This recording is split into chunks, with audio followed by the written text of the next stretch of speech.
Hello, everybody. Welcome back to the Colorado Rockies rebuild franchise here on MLB The Show 24. Today we're starting off with some long balls as we're here in the Home Run Derby. We're going to just kick it off with the finale as Shohei Ohtani advances against Patrick Widsom. It's the All-Star break here in this franchise, and we're going to start with some long balls, as I said. I'm going to kind of advance a little quickly here and use the Y button to advance a little quicker here. First two swings here from Ohtani. No homers as that one is likely out of here. Towering shot, 438. And Shohei, his second home run derby appearance, if I'm not mistaken, going for his first championship. That one looks pretty good, although, I don't know, a lot of hang time. And it's short, as it did go for an automatic double, though. This one looks like he got a good rip of. And that just gets in there on the foul pole. 2 home runs here for Shohei. He's going up against Patrick Widsom of the Chicago Cubs, having a tremendous season with 29 home runs at the All-Star break.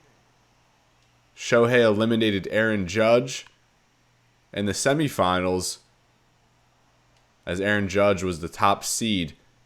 And that was a towering foul shot. Only 3 home runs so far for Shohei. And that's probably going to make it 4. Patrick Widsom defeated J.D. Martinez of the New York Mets in the semifinal on that side of the bracket. Another good swing there by Shohei. Now up to 5 home runs. And he has earned their 32nd bonus. A swing and a miss there. You don't see that too much in the Home Run Derby. We're here at Globe Life Field as the Texas Rangers are hosting the festivities this season. Shohei there with his 6th. Fouls this one off. And now we'll hit the bonus time. Of course, our Colorado Rockies do not have any participants this year, although we hope to in the years to come. 7 homers here for Shohei. That one foul. Now just 15 seconds left. You want to get at least probably 10. 9 or 10 and feel good about your chances. And that's the last one there from Shohei. Just tucks in there. And he ends with 9 here in the final round. A longest of 461. And you see Ronald Acuna Jr. there. Hebert Ruiz, fellow All-Stars, not participating. Although they will be participating in the All-Star game tomorrow. And for that, I think we might just play the first inning and then quick manage the rest, see what happens. And then, of course, every team has a representative, so we'll play with our Rockies representative. I expect it to be Brendan Rodgers, although we'll see who it actually ends up being. First swing here from Widsom, and that's way out there, 455 to the upper deck, already halfway to his 32nd bonus. That one ripped foul. That one's out of here for sure. 429 there. 9-2 now with 1:30 left for Widsom as he makes it 9-3 now.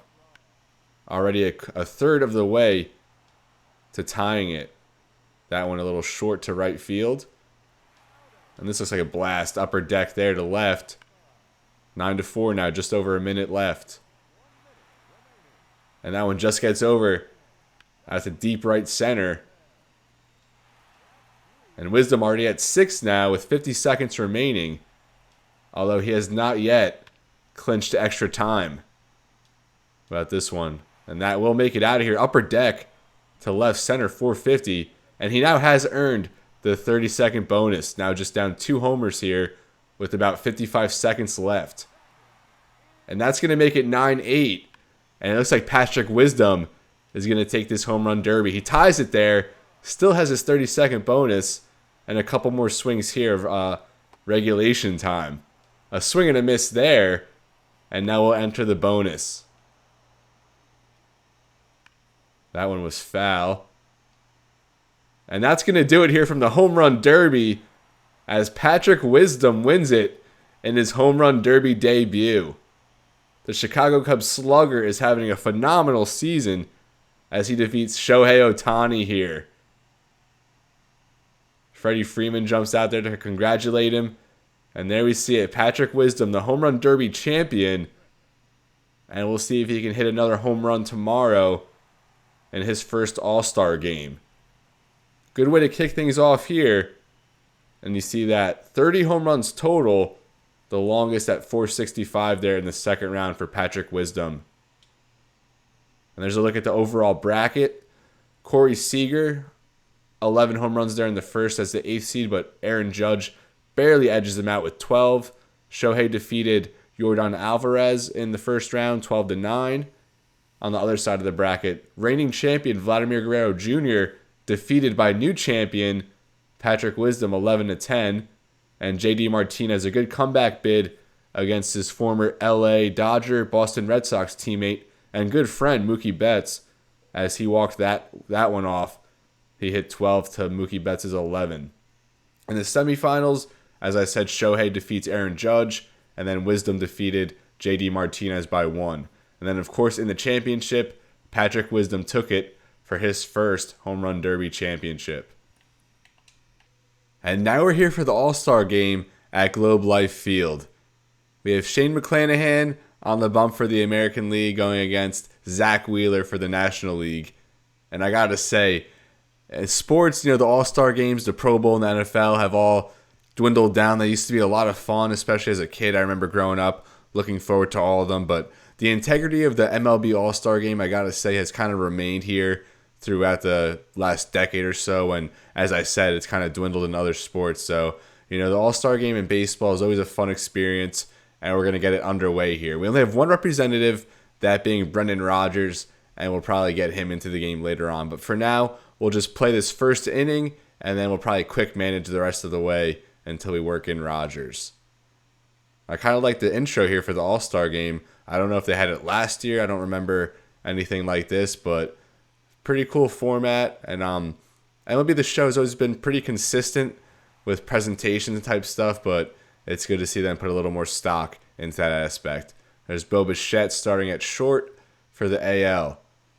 And now on the bump is Shane McClanahan for the Tampa Bay Rays, having a phenomenal season. Whip under 1, just about a strikeout per inning, sporting an 11-5 record for the Rays, who lead the AL East right now.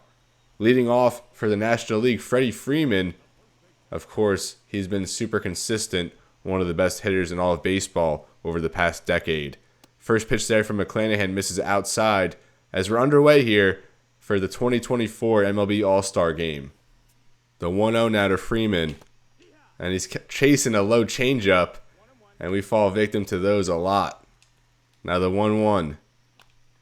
Freeman fouls that one off, and he's now down 1-2. And Freeman grounds that to second, fielded there, and Guerrero Jr. there at first.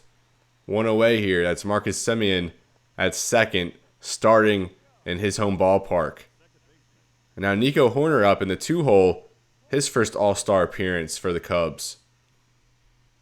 First pitch for Nico Horner, and that's called a ball, although that was certainly in the zone, clipped the outside part of the plate, but 1-0 here. And then he's swinging and miss, a nasty curveball, front door there from McClanahan. Now another 1-1 count as that misses up, and Horner now draws it 2-1. And they're going to call that one a strike and say it got in there. A little inconsistent zone here from the umpire, evened up at 2 now.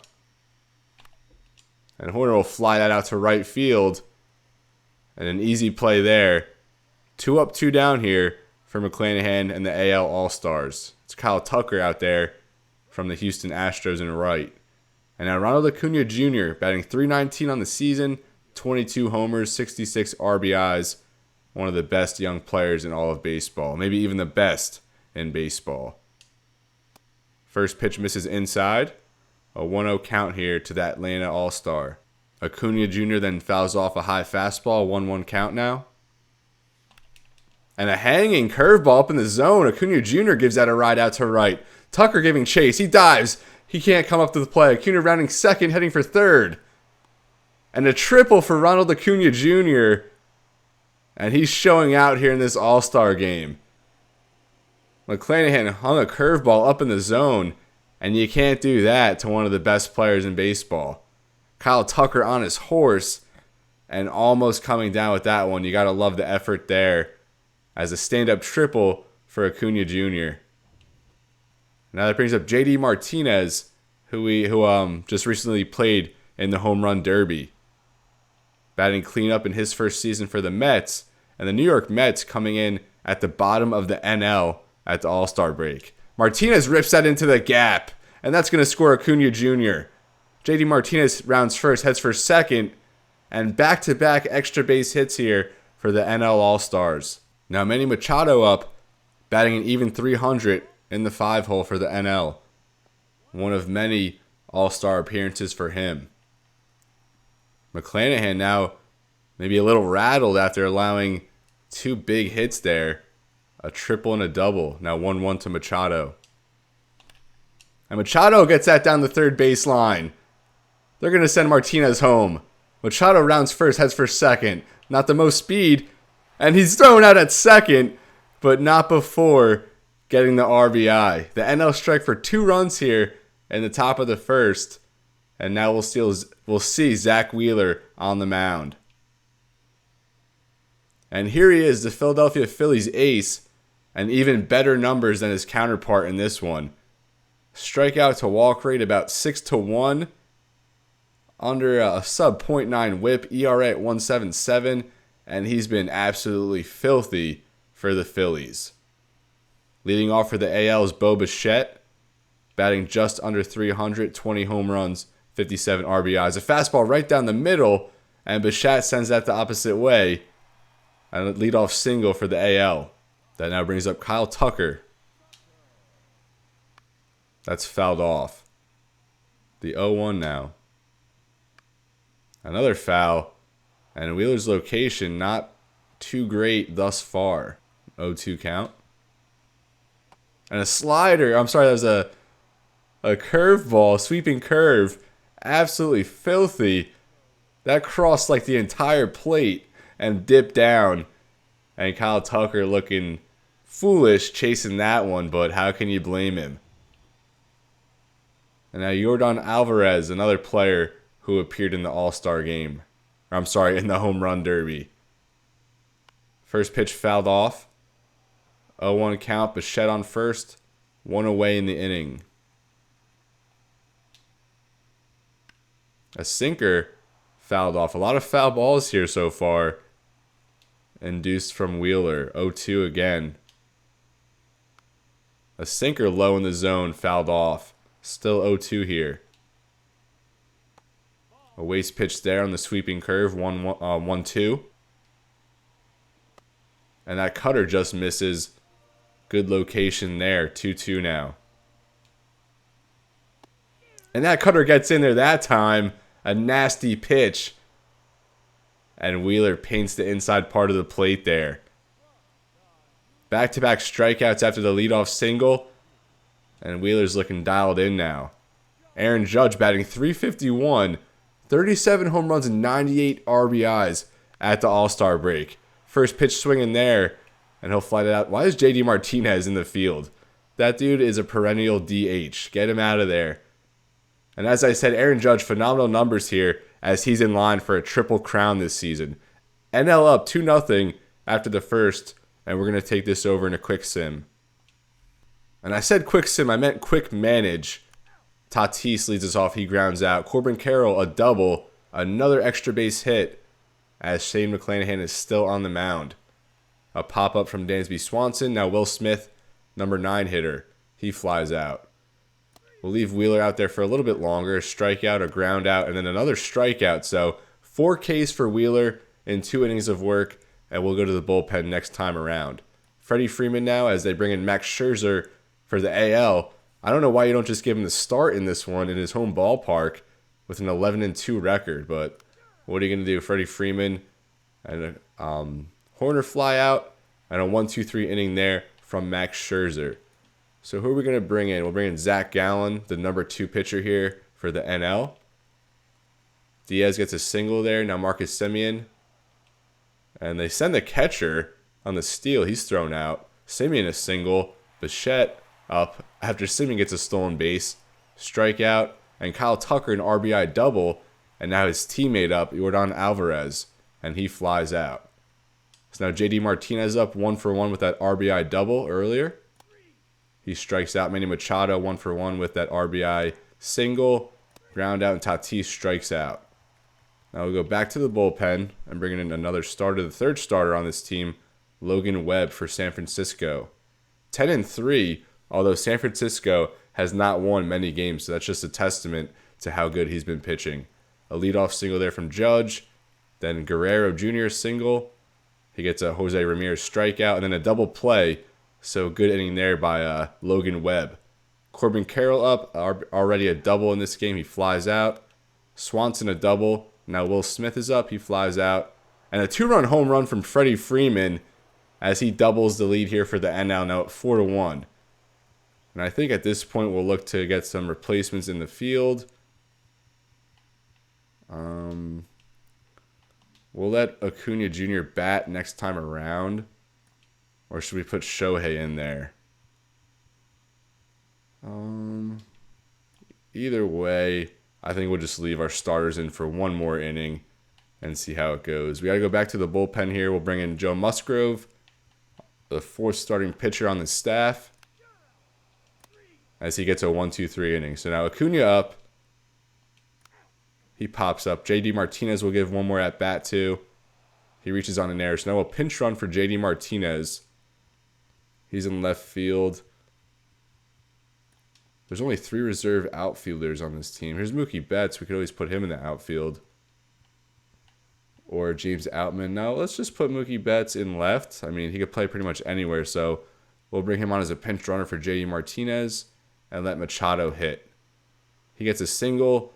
Now Tatis up 0-for-2. We'll give him one more at-bat as well as he flies out. And Corbin Carroll will give him one more at-bat. And now we'll start to bring in a bunch of substitutions here. At first base, we have Josh Bell. But we're going to go with Matt Olson.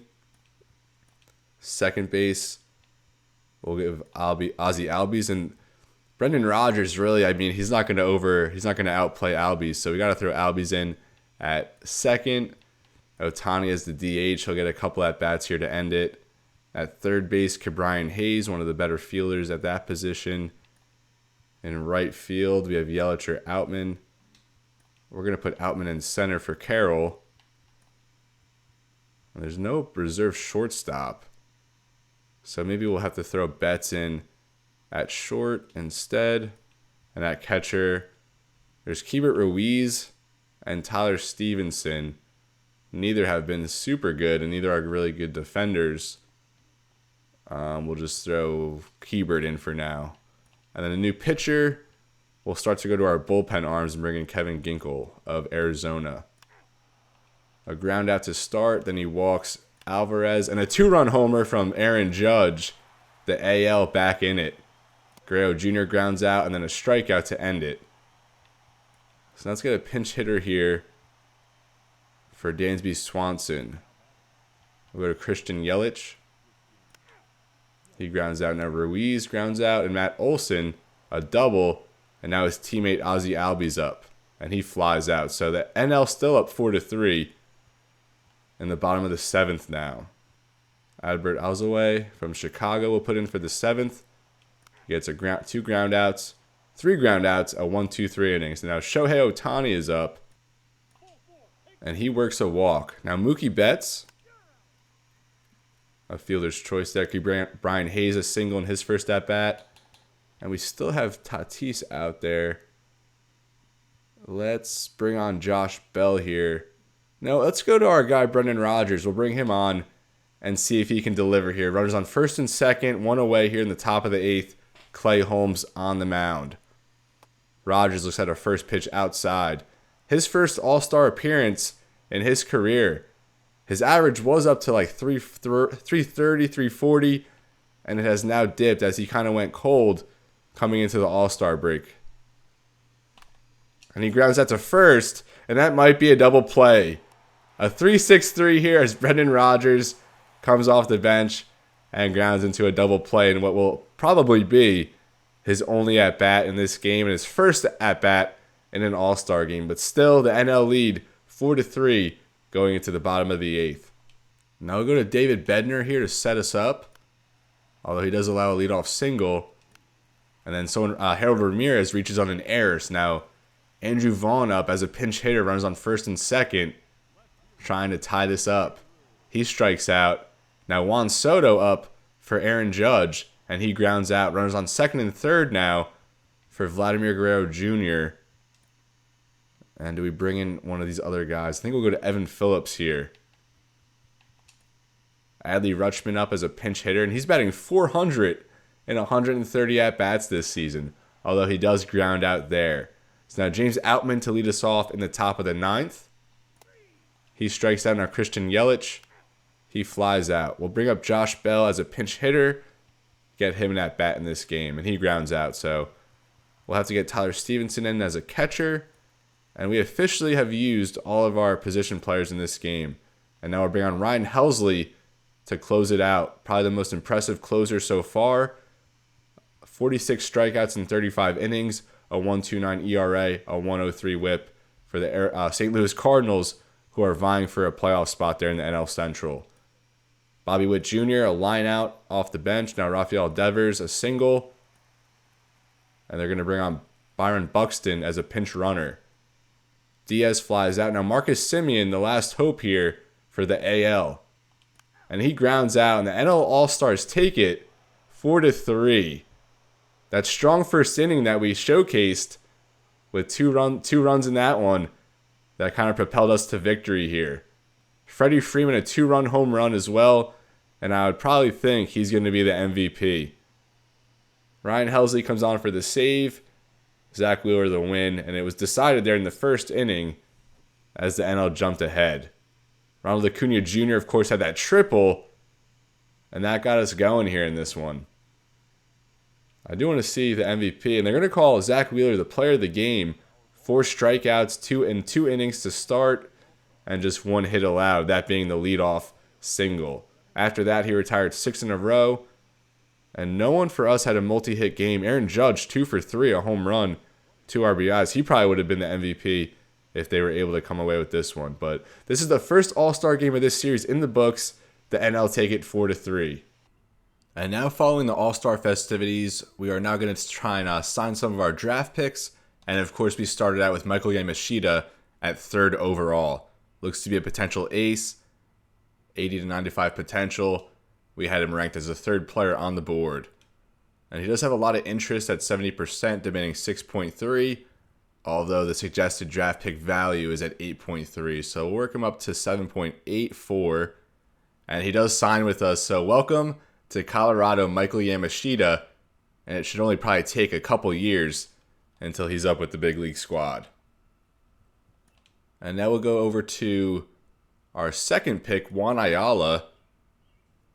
And he looks to be another very good pitcher, 85 to 90 potential, 62, 67 overall, 42nd on our board. We got him at 41.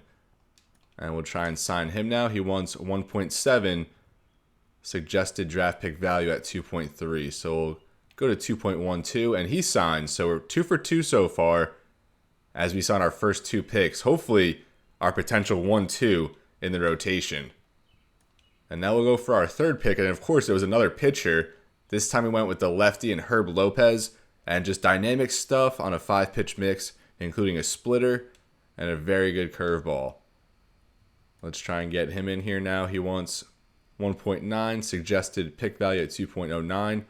We'll just offer him 2.08.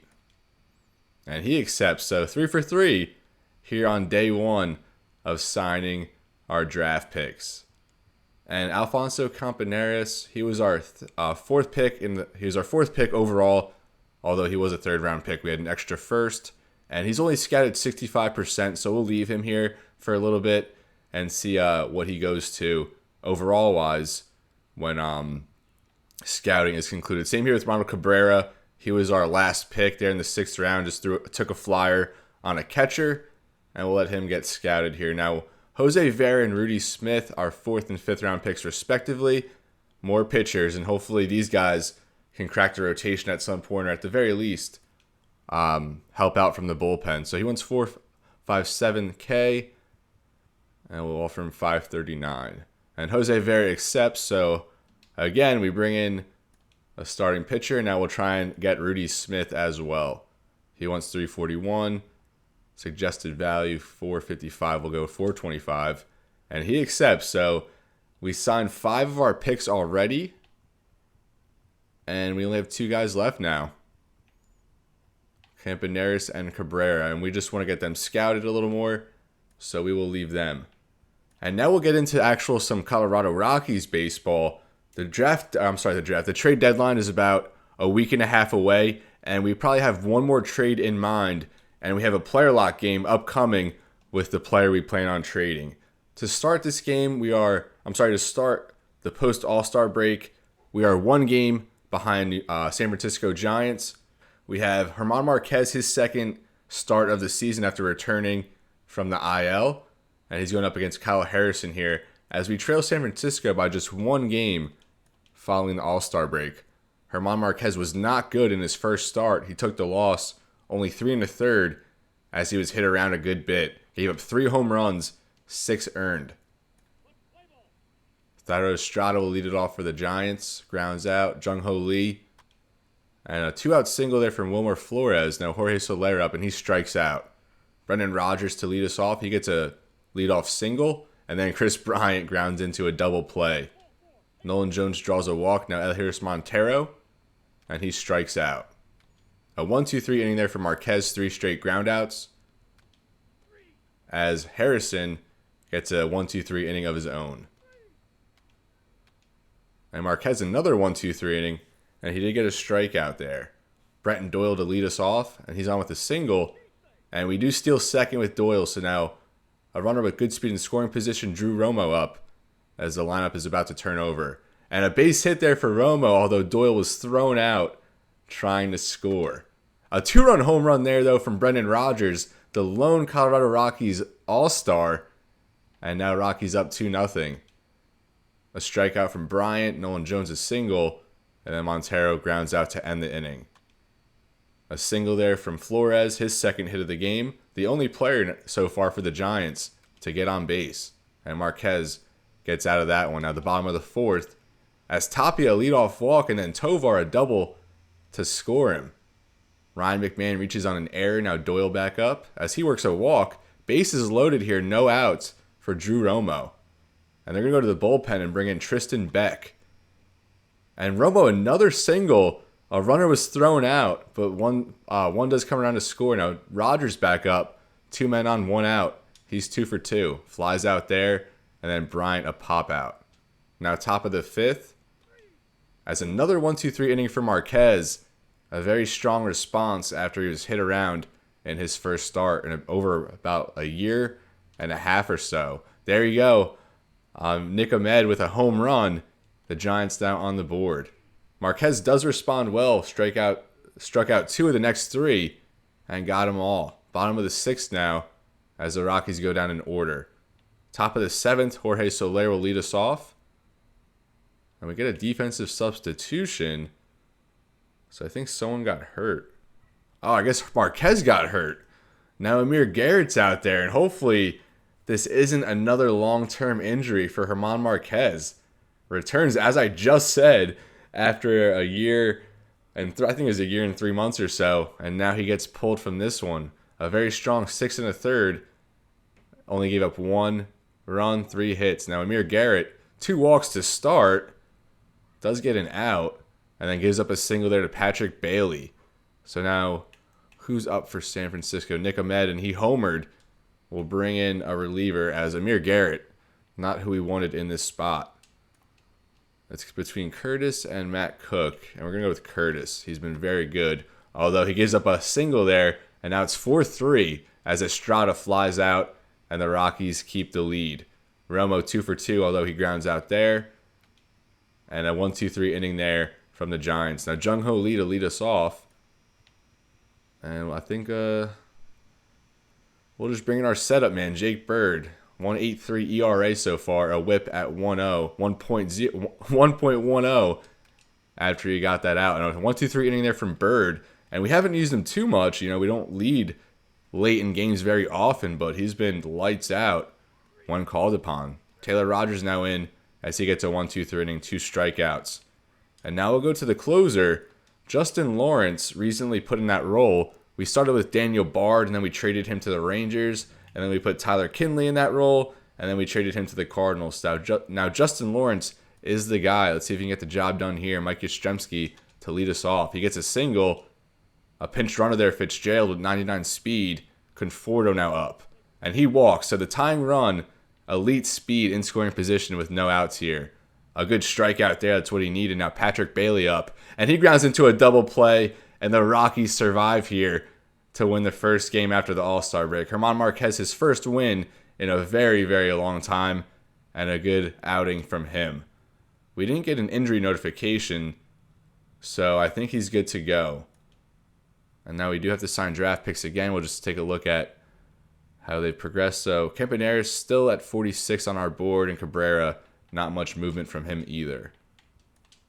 And now, like I said, we're going to have a player lock game coming up here. A player we're going to be trading. We're going to do that the third game here against Boston at home. It's going to be this player's last home game. And some of you may already know who I'm hinting at.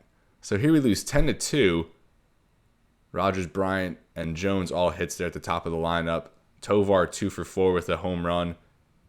Romo another base hit. He's kind of coming along here. And Austin Gomer, who we're going to showcase next episode in a full game, started off pretty rough. He was like 0-7, and then he started pitching lights out. But now as of late, he's been getting hit around, pulled not even after 2 innings of work, 6 earned, and no strikeouts as he's now 3-11. Ryan Feltner in the long relief role didn't really get it done. 7 hits allowed, 3 earned, and Lambert went 5 strong innings, only 3 base runners, and 1 earned. I think he's probably been our most consistent long reliever so far this season. Now Dakota Hudson against Logan Webb for the rubber match. And we do fall there, dropping 2 in a row to lose the series. Elias Diaz a home run. He's someone we're going to probably look to trade in the coming episodes as well. Ryan McMahon, 2 hits. And you don't want to see gave up 10 and then we gave up 8. So our pitching, as has been the case most of the season, really not getting it done. Dakota Hudson, 4 earned in 5 innings. John Curtis, not a good outing. Matt Cook, 1 1/3, no runs allowed, 2 strikeouts. So we start off 1-2 after the All-Star break. And we'll go back to our draft picks. And Campaneris is still there at 46 on our board. And we'll just go ahead and sign Cabrera. And Ronald Cabrera is now part of the farm system. We really need catchers. And I don't know how, he really doesn't have a high ceiling. I don't know how good he's actually going to be. But we'll at least give him a flyer and see how he turns out. Now a 3-game set here against Boston. And they're not much better than we are. Let's just a quick standings look here. Boston at the bottom of the AL East, 42-57. The Rays and Yankees battling for the division this year. In the Central, the Twins leading by a good margin right now. The Guardians and Royals, a very good start from the Royals. A game over 500. As we're now over 100 games into the season. In the AL West, the Rangers and Astros at the top. The Mariners not too far behind. The Guardians, Royals, Orioles, Blue Jays kind of in the wild card mix. Although the Blue Jays and Orioles both under 500. And the NL, the Braves lead. The Phillies by 3. And then after that, Marlins at 20 games back. Nationals and the Mets. So very weak division there. Top heavy between the Braves and Phillies. Now in the NL Central, look at this. 4 teams separated by a game and a half with the Pirates there at the bottom. And in the NL West, of course, the Dodgers lead by a good margin. Diamondbacks in second. And the Padres just at 500 right now. And the Padres 2.5 back in the wild card. Cardinals and Brewers in the mix there. Very strong showing here from the NL Central. And now we'll sim these next 2 games. And then we're going to do a player lock game with Charlie Blackmon. I didn't really want to spoil it, but, whatever. We're going to look to move Blackmon at the deadline as he goes 2 for 3 here with a double, kind of boosting his trade value a little bit. He's on a losing team. 1 more year on his contract, maybe even his last year in big. So we'll kind of move on from him, give him a chance to win a World Series ring this season. Plus, I think we can get a decent prospect package in return. He also gets a stolen base in this one as we fall 10-3, and we've now given up at least 8 runs in our last 3 games. Game 2 here, we'll have Cal Quantrill on the mound against Garrett Whitlock, and we get shut out. So Giants, not a very good team, and Boston, not a very good team either. And we're now 1-4. Let's check out this shutout. 9 hits, and we can't get any around to score. Tapia 2 for 4, and Blackmon 2 for 4 at the top of the lineup. And then really not much after that. No extra base hits. Cal Quantrill, 5 1/3. He had a very strong first 8 starts of the year. And then this wasn't a bad start, but just not. He was super dominant early on. Peter Lambert, a scoreless inning and 2/3. Amir Garrett, just a third of an inning, 2 earned. And John Curtis, a scoreless outing from him. And now here we are at Coors Field. German Marquez making his 3rd start since returning from injury. If you didn't see the German Marquez rehab stint a couple episodes back, I recommend you check that one out. That was a fun episode. And here's a player lock game with Charlie Blackmon batting in the 2-hole here in what's going to be his final game here at Coors Field. And a rip there to second base, a hot shot off the bat. Oh, that's fielded, thrown to first, and Charlie Blackmon grounds out and his first at-bat here. Blackmon, one of the all-time greats in Colorado Rockies history. And, I don't think I know anyone who dislikes Charlie Blackmon. Just a great guy, great personality, and a fun player to watch over these past few seasons. He's going to leave Colorado ranked 2nd in games, 2nd in at-bats, 2nd in hits, trailing the great Todd Helton in those categories. That was a nice base hit there by Reese McGuire as he chopped out the other way. Rockies up 2-0 now. The second at-bat here for Blackmon.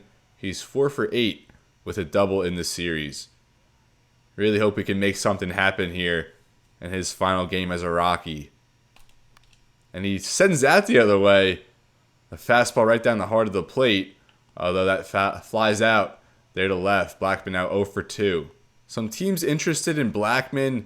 The Blue Jays, they said they're interested in an outfielder.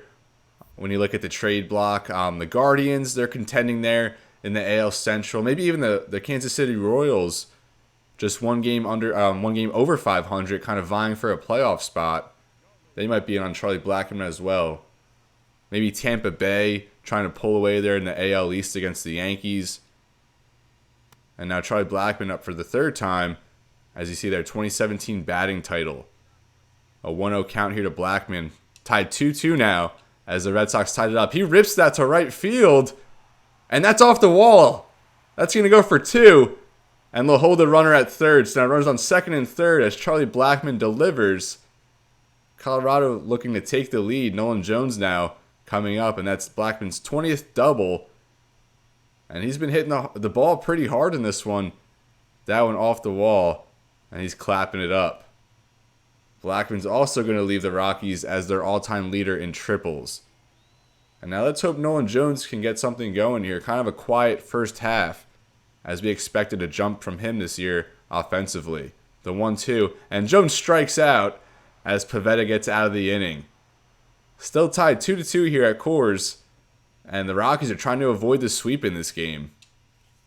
And here comes Blackmon again, 1 for 3 with a double, 5 for 10 in this series with 2 two-baggers, boosting his trade value a little bit. Now he's up with the bases loaded, 1 out, although he is up against a lefty. Looks at a first pitch sinker over the plate as he's now down 0-1. This could potentially be his last at-bat. Rockies now trail 4-2. And that one, I'm not quite sure. They hit off the handle of the bat as Blackmon's now down 0-2. And that hits him, as that'll drive in a run. And like I said, that could be his last at-bat here as a Rocky. And it ends with a hit by pitch. Now Nolan Jones up, bases loaded, as he draws a 4-pitch walk. Joely Rodriguez hits a man and then induces a walk on 4 pitches. And the Rockies tie it up. Now Elias Montero up, our leading home run hitter, 20. And he has one here today. 1-2 count here, 1 away. And that looks like it's hit to right field. That's going to drop for a base hit. Blackmon's going to round 3rd, head for home. The throw-in is offline, and Blackmon comes around to score. And the Rockies take a 6-4 lead here in the bottom of the 7th. Montero getting it done. Now 2 hits, a home run, and 4 ribbies for our top slugger on this team. smacked it the opposite way. Great piece of hitting there as Colorado takes the lead. And they are going to win it here. It looks like we won 7-6 as Boston, a late rally. And that's Blackmon's final appearance there in the Coors Field outfield.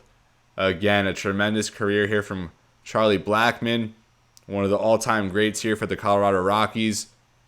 And he is going to be traded following this episode, as we'll send him to a team and try to get him a World Series ring.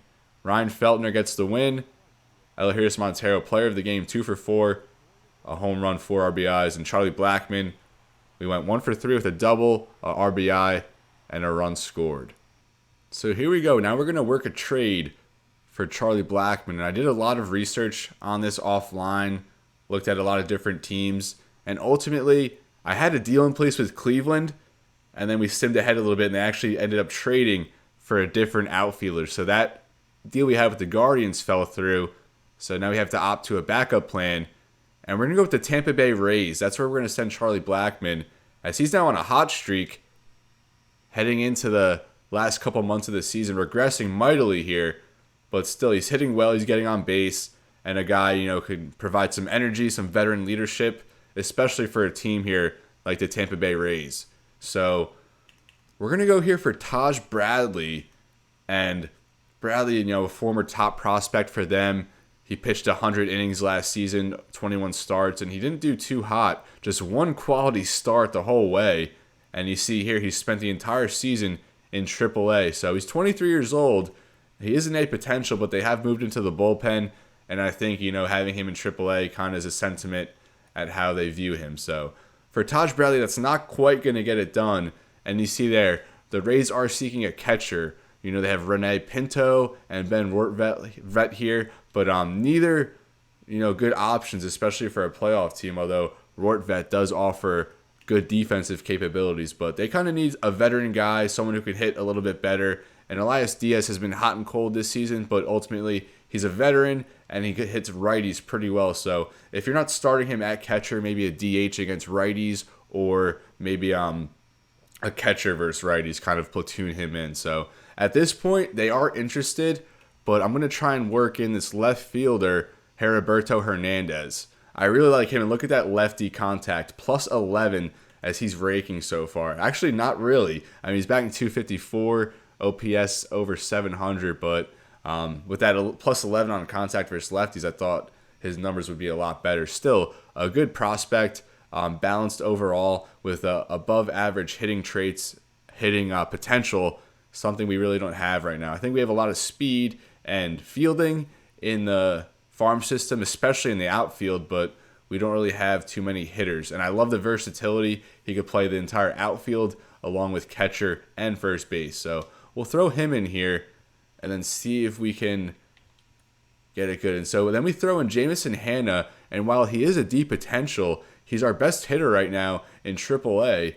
A good fielder with good speed. Maybe not someone who contributes for Tampa Bay right away, but he could add some more outfielder depth there and maybe work his way up to the roster next season. So this is the package. We're going to give up Charlie Blackmon and Elias Diaz. Two, I think at the trade deadline, they'd be two coveted pieces, not necessarily like top of the market type guys, but still quality players who teams would be willing to give up a couple prospects for. And Taj Bradley, there we go. Very good potential, good stuff, but just kind of has to work out some kinks. Gives up a lot of home runs, and he's still maybe a couple years away. So I think, like I mentioned maybe in previous episodes, I don't want to do anything like super unrealistic. It's super easy to exploit the trade engine here in MLB The Show, maybe easier than any other sports game. Even Madden, I would say, has a somewhat better trade system here than MLB The Show. So it needs a total overhaul. And with that being said, I want to keep it realistic and keep it within the realm of somewhat possibility.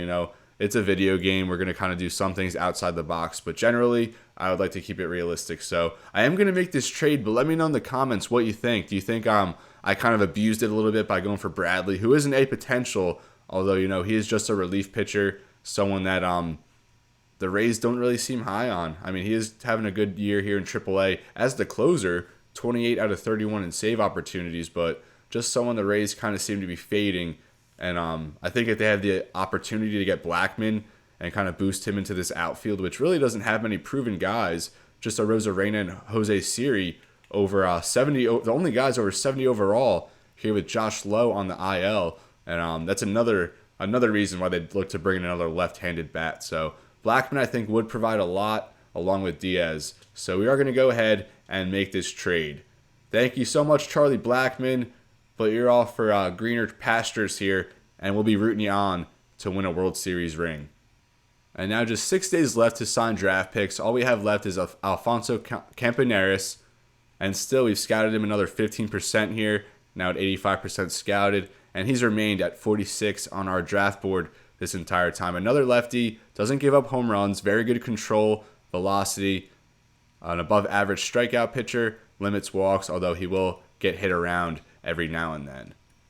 So we'll offer him a contract and secure this final pick in our inaugural draft class, and he does sign. So a pitcher-heavy draft class. We get 6 starting pitchers and a catcher. Next season, we're going to be focused on the corner infield, first base, third base, catcher, and then we're going to try and shore up our bullpen as well. So now we do have all of our draft picks signed. We made that Charlie Blackmon trade, and I will just simulate these next 6 games to close the episode, and then we'll have our draft pick ratings, and we'll look at those as well. Now Justin Lawrence on to close it out. Rockies up 6-5, run on first. Austin Slater on to hit, and the Rockies do hang on there as Lawrence gets the save. He's now 4 for 4. Austin Gomer the win. Only 1 earned in 5 innings, although he walked 5. Never a good sign. Feltner gets a hold, although he gave up 3 in just 1 inning. Amir Garrett gives up an earned in just a third. He hasn't been good in his past outings. And another scoreless inning from Jake Bird. He's just been super, super effective in limited work this season. Tapia 2 for 5. Same with Rodgers, as Rodgers went deep. Nolan Jones 3 for 4 with a double. McMahon 3 for 4, 3 ribbies, a home run. Chris Bryant a hit and Brenton Doyle a hit as well. And a good game there from the Rockies. We now win back-to-back after a poor start post All-Star break. I got to fix all the minor league lineups. And there we see Heriberto Hernandez, a broken collarbone in just his first game since acquiring him in the Charlie Blackmon trade. That's bizarre. And now Matt Cook looking to keep us alive here. Bottom of the 10th. 2 outs, runner in scoring position. And we do win there. Matt Cook hangs on. I would assume he's the winning pitcher, as he is.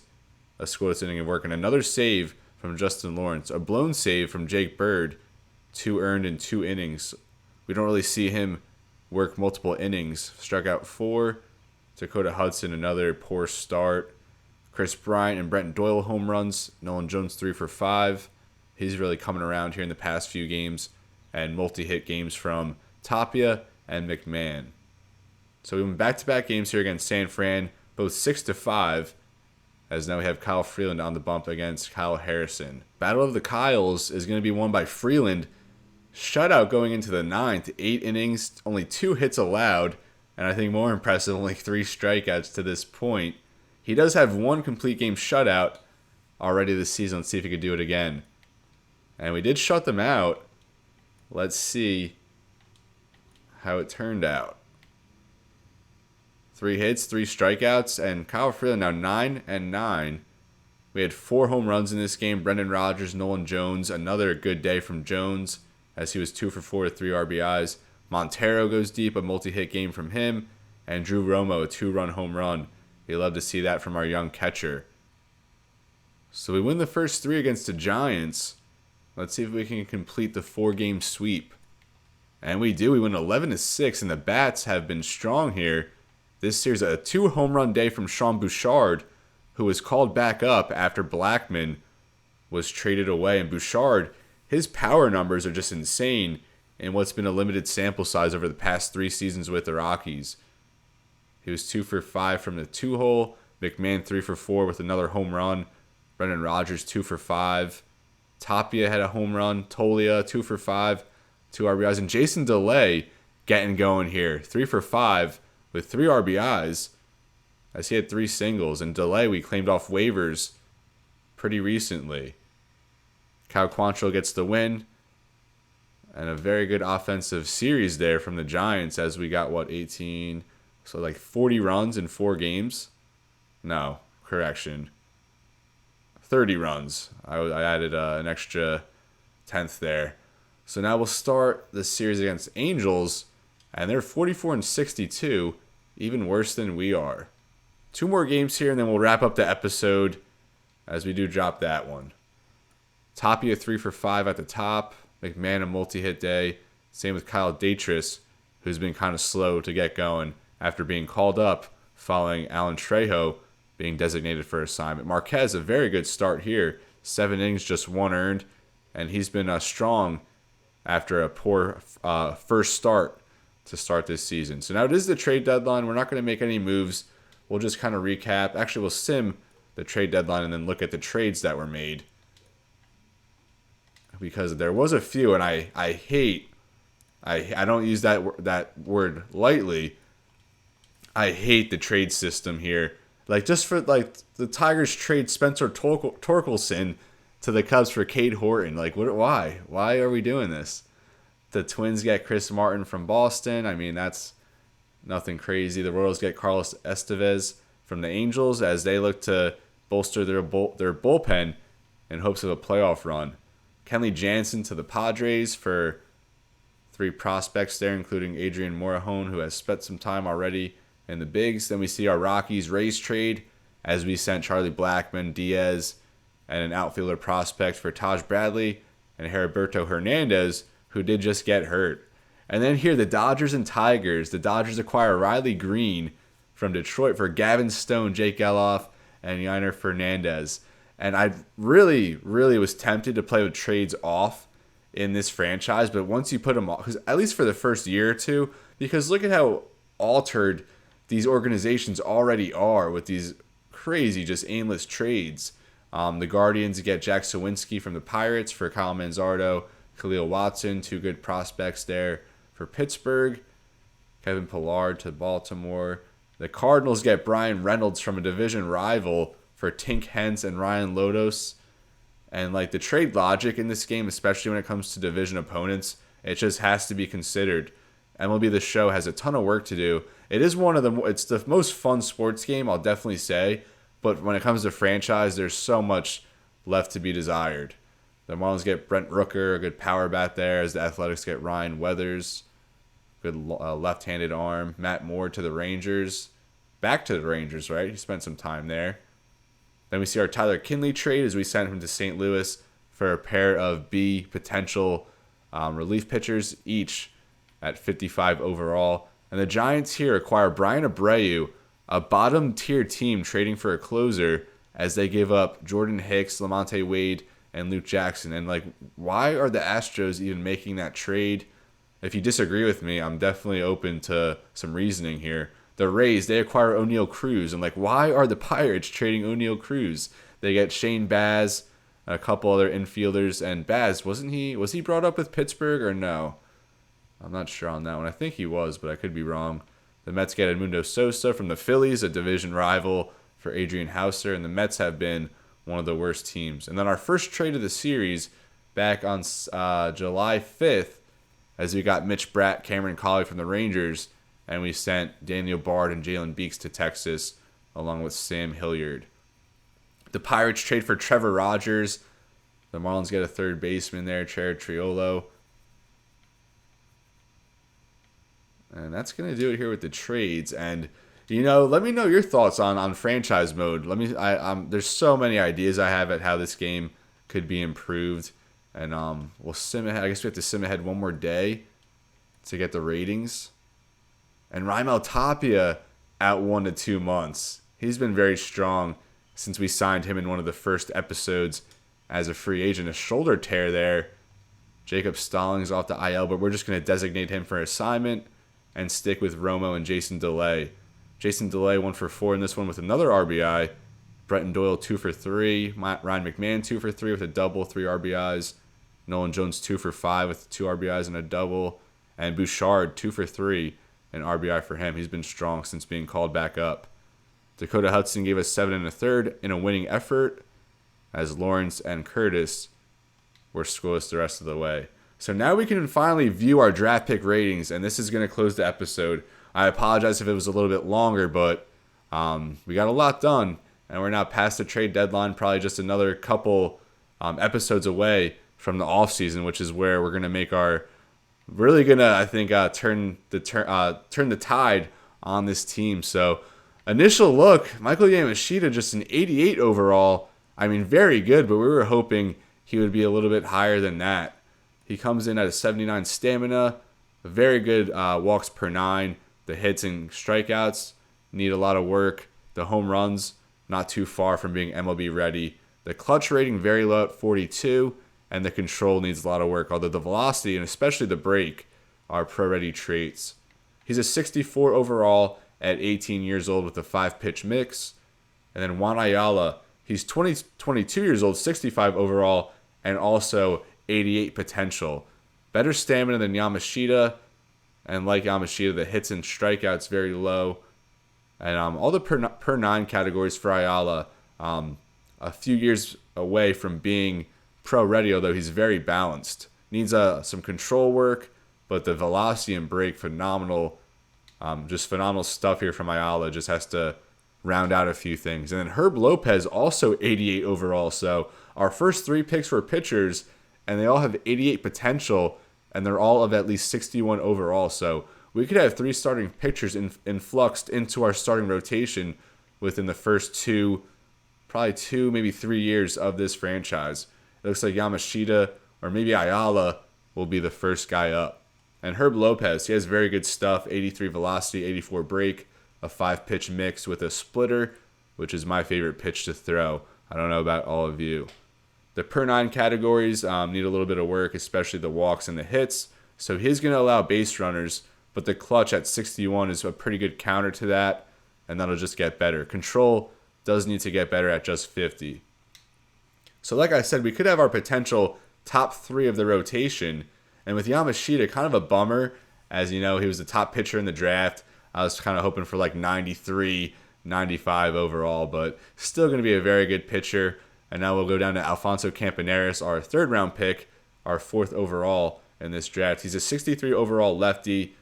Hits per 9 are just abysmal, but otherwise he's pretty good, honestly, already. A few more years of progression, he'll be ready maybe in the rotation or a long relief role as a lefty out of the bullpen. Now here's Jose Vera. He was not even ranked on the MLB board, but we had him at like 22 after scouting. He comes in at an 87 potential, a 58 overall at 19, which is not bad at all. 80 stamina, doesn't really allow many walks, although the long ball will haunt him. He doesn't get many strikeouts. His clutch, very low, and his control, velocity, and break, very low as well. So he's probably still a few years away, maybe 4 or 5, but someone who will have an impact in our staff or maybe our bullpen. And Rudy Smith, a 97 potential, the highest in this draft, and he came in the 5th round. 77 stamina, very good. The control, though, at 39 is a huge weakness. And the strikeouts, he's not going to be a strikeout pitcher, although it looks like he'll limit hits, although the home runs and the walks will need to improve on. So he's probably at least 5 to 6 years away. Probably will be a late bloomer, but the potential is there. He's someone we'll probably hang on to long term, or maybe even look to trade as we get better here in the coming years and try to acquire some better pieces. And then lastly, we rounded it out with Ronald Cabrera, a switch-hitting catcher out of California. Very good contact hitter. The vision and discipline clutch ratings very good as well. A viable fielder, and he does have a strong arm, so not bad from a 7th round pick, coming in at 69 overall. But at a deep potential, it looks like he's just going to go downhill from here. So we'll see what happens with Cabrera. But otherwise, we have 6 potential MLB pitchers, and 5 of these guys could just be in our rotation within the next 5 years or so. And now we'll just go through some teams. The Dodgers unsigned. Their 1st round pick went unsigned. So I believe he'll just go to the free agent pool. But I wish they set it up that now this guy Saul Martin and Al Shipman would just, be recycled into the next class, although I don't think that's how it works. The Padres get an 81 potential starting pitcher and a very good reliever there in Eddie Gomez. And Brandon Gray here, an 89 potential left fielder, although he's very far away. I really just want to try and highlight guys we were after, although Ruben Brewster here for the Giants, very good. 96 speed, a good contact hitter, and he has 87 potential. That catcher only a 48 overall, although he has an 82 potential. I want to get to the Reds, as they stole our pick. And that was Howard Wooten, the top hitter in this class. I wonder what his potential is. I'm going to say 94 for Wooten. The Orioles here, two good pitchers, a starter and a closer. Boston fumbled on their first pick, although they got a 94 potential second baseman in the last round, although he's just 46 overall. Some decent picks here by the Yankees. Nothing too over the top, though. Chris Nunez, a pitcher. And Paul Francisco, the top second baseman selected here. 98 potential, already a 67 overall. A great fielder, Gold Glove potential as a fielder. And he's going to be a good contact hitter with good speed. Two of these picks went unsigned. And Alexis Quesada was someone I kind of wanted as a relief pitcher. And this was the first overall pick. Carlos Jimenez for the Cleveland Guardians. And he comes in an 87 potential, 62 overall. Very good breaking stuff, good velocity. Although the per nines need some improvement. Here's Miguel Ferreira, center fielder for Detroit. A potential, comes in at 67 overall. Good power there against lefties, 85 speed. And he's going to be a pretty good fielder as well. Christopher Cobain was the top ranked player on the MLB board, and only a 52 overall, 70 potential. So a bust there for Kansas City. They do get a 90 potential closer in the next pick. And Lewis Simmons was someone I considered. We didn't really have him fully scouted, but we liked his upside. And he's actually an 87 potential, so he would have been a good pick for us. A left-handed hitting catcher. And he looks to be pretty good for Minnesota, only 18 years old. Merrill Carney, this was our guy. He was like 40th on the MLB board. We were hoping to get him at 37, and Los Angeles just snatched him up at number 8 overall, and they reached for a guy, and it turned out to be a smart move. Already 70 overall, good contact, very good vision, discipline, clutch, and he's going to be a Gold Glover there at third base with above average speed. Only 18 years old, and he's going to be an absolute stud for the Angels. Ramon Barton, he was selected one pick after Yamashita, and he was the other guy we were considering with our number 3 pick after Wooten went off the board at number 2, and I'm very happy we went with Yamashita. Barton, definitely a better strikeout pitcher, but I hate the 69 stamina from someone who's supposed to be an ace, you know. He's probably only going to be able to give you 6 or 7 before running out of energy. They get a good closer there as well, and a good starter here in Justin McFadden, who we considered at one point. So we are nearing the Cincinnati Reds as we are now at the NL East. Wes Connor, and he looks to be the best pitcher in this draft. A 92 potential, 61 overall at 18 years old. Not going to give up home runs, good break and velocity, and decent stamina, although he still has a ways to go. Here's for the Phillies. Claude Church, he was a 5th on the overall board, the Colorado kid, but I didn't even really consider him because he was nothing like too special. I mean, definitely a first-round type player, but more of a late first-round player, as he's just kind of balanced all around the board. And probably a little salty that the Colorado Rockies didn't keep him in Colorado, but just not the best option there, unfortunately. And here we go, Harper Wooten, and this was the guy I wanted. Comes in at 94 potential. Is that what I said earlier? Did I call that? Or did I say 93? Already very good contact. His power is going to be very good. Vision, discipline, clutch ratings, phenomenal. Not going to be a good fielder, though. Going to be a perennial DH, but he's going to be a perennial all-star and among the best hitters in the league every single season. Horace Dykes was a top-rated second baseman. He comes out into 81 potential. Carson Daniel, a good starting pitcher here for for St. Louis, not the Arizona Cardinals, the St. Louis Cardinals. Harvey Marin was someone I considered in the second round, but he went off the board even before we could take him, and we ended up with better options here. So overall, this is our draft. Once again, Yamashita, Ayala, Herb Lopez, all at 88 potential. and all of at least 61 overall. Campaneris, a C potential, 63 overall. And then we have B potential here, 87. And Jose Vera, he comes in at a 58. So definitely further away than these guys, Lopez, Ayala, Yamashita. But Vera will compete and contend and contribute at some point. And then there's Rudy Smith, who's a very far ways away. But still, you got to love the 97 potential. And maybe he comes out of this class as the best pitcher. So this is where I'm going to leave you, folks. I know it was kind of a longer episode, but I really appreciate you sticking around. We haven't had a full game here in a couple episodes. We had, the draft. We had the trade deadline now here. We had that Herman Marquez rehab stint. So we're going to play a full game next episode. I'm not quite sure exactly what game quite yet, but we will get like another last look or two at this team before we hit the playoffs, and then more importantly, the off season, and I'm super excited for that. So thank you so much for watching, everybody. Leave me a comment, leave me some feedback. It would be greatly appreciated. And as always, it's been real, and be well. See you next time.